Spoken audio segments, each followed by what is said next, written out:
Segunda com artigo, meu nome é Carolina Silvério, fonoaudióloga especialista em disfagia, e esse é um quadro que a gente discute ciência de qualidade no universo da disfagia, e eu já te convido para curtir esse vídeo para que ele possa chegar em um maior número de colegas. E vamos lá que a publicação de hoje promete. Outubro de 2024, extremamente recente, revista Desfecho, um estúdio turco, que vem com o objetivo ver se vai fazer sentido para sua prática clínica, assim como fez para minha. É um estudo que tem como objetivo comparar os achados de deglutição em idosos diagnosticados com doença de Alzheimer e idosos com presbifagia. A introdução desse artigo traz definições importantes, principalmente quanto à presbifagia, e vale a pena eu começar aqui o segundo artigo falando sobre isso. Presbifagia são modificações na deglutição do idoso que decorrem das modificações estruturais e funcionais esperadas para o envelhecimento. Não são alterações, olha o nome que a gente usa, são modificações, porque elas são esperadas. Então, questão dentária, olfato, aferência, saliva, músculo, esôfago, modificações esperadas que vão levar, que podem levar à presbifagia. A literatura fala 40% dos idosos com presbifagia. As modificações na deglutição da presbifagia normalmente são facilmente ajustadas, são facilmente compensadas. Era esse o nome que eu estava buscando pelos idosos. No instante que esse idoso tem um evento neurológico, tem uma sarcopenia mais importante, tem algo pós-operatório, uma internação prolongada, ele pode vir a desenvolver a disfagia, que aí é uma alteração funcional da deglutição que decorre de uma causa orgânica funcional maior, que não é somente algo esperado pelo envelhecimento e que pode trazer risco clínico, nutricional e ou pulmonar. Veja se faz sentido o que eu vou falar agora para sua prática clínica também, para minha faz. Existe um percentual de idosos saudáveis.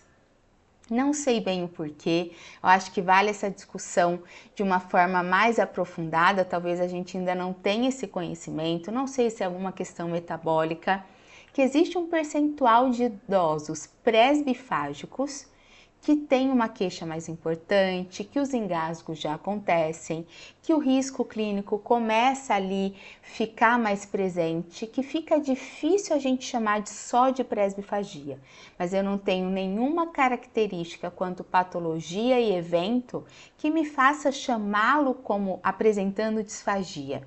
Então já fica essa minha observação aqui que vai ajudar nesse comparativo aqui desse estudo, que é um estudo prospectivo, para analisar as duas condições de deglutição de 65 idosos, todos acima de 65 anos, sendo 32 com diagnóstico de doença de Alzheimer e 33 sem nenhum diagnóstico, sendo considerados com presbifagia. Vai aqui uma observação importante. Todos os idosos dos dois grupos tinham queixa. Essa é uma questão importante. Então, a comparação que eles vão fazer, quando a gente for olhar os resultados, a gente precisa entender que a gente não está falando aqui do idoso que não está se queixando, que não está percebendo, que é uma presbifagia com pouquíssimo impacto. É o idoso que se queixou. Talvez entre nesse grupo que eu comentei agora. Vamos seguir. Esse estudo prospectivo, ele avaliou a deglutição através da naso, usando a escala de penetração e aspiração de Rosenbeck, eu já abro a tabela aqui, e a escala de Murray de secreção, a MSSS, que classifica os resíduos faríngeos de 0 a 3, quanto maior a numeração, mais grave, maior o volume de resíduo, também pela naso. Fora isso, escala de rastreio IT-10 e a classificação da gravidade da demência. Olhando para esses resultados, eu vou agora abrir aqui a tabela junto com vocês, descendo aqui. Então, aqui todo o fluxograma desse estudo prospectivo, quais foram retirados os pacientes, restando aqui os 2 grupos e agora a tabela dos resultados, com a comparação, e eu vou trazer essa discussão de uma forma mais dirigida aqui com você. E eu estou usando sim uma colinha na minha mão. Vamos lá. Com relação à gravidade da demência, vale a pena a observação, isso vai fazer diferença nos resultados, de que a maioria dos idosos do grupo 1, do grupo demencial, eles tiveram o diagnóstico de demência leve. Então, estava ali começando.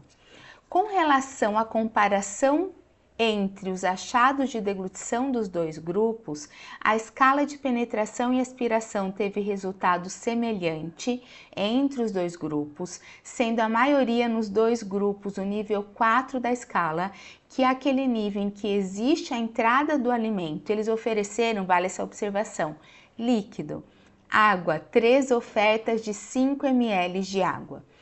Com a escala de penetração e aspiração de Rosenbeck, os 2 grupos, a maioria nível 4, que é quando esse líquido adentra em laringe, chega a tocar a prega vocal, mas é expulso da via aérea, ou seja, uma penetração de laringe com a saída do conteúdo penetrado.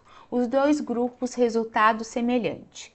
A escala de Murray, ela teve também resultado semelhante entre os 2 grupos, pontuando como 1 a maioria dos 2 grupos, que é aquela pontuação em que existe acúmulo de resíduo em seios, em recessos piriformes. Com relação ao ITTEM, aí é onde veio uma diferença com significância estatística.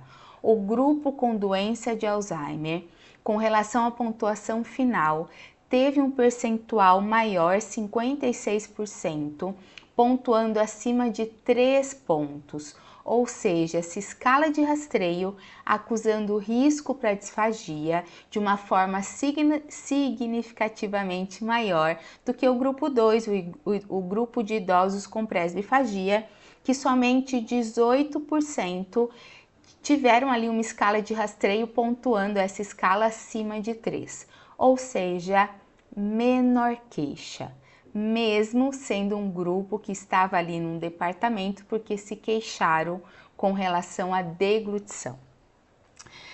E na comparação, a gravidade da doença de Alzheimer com todos esses achados, a única significância que teve, a única correlação que teve foi a idade. Quanto mais velho esse idoso, maior a gravidade do quadro demencial.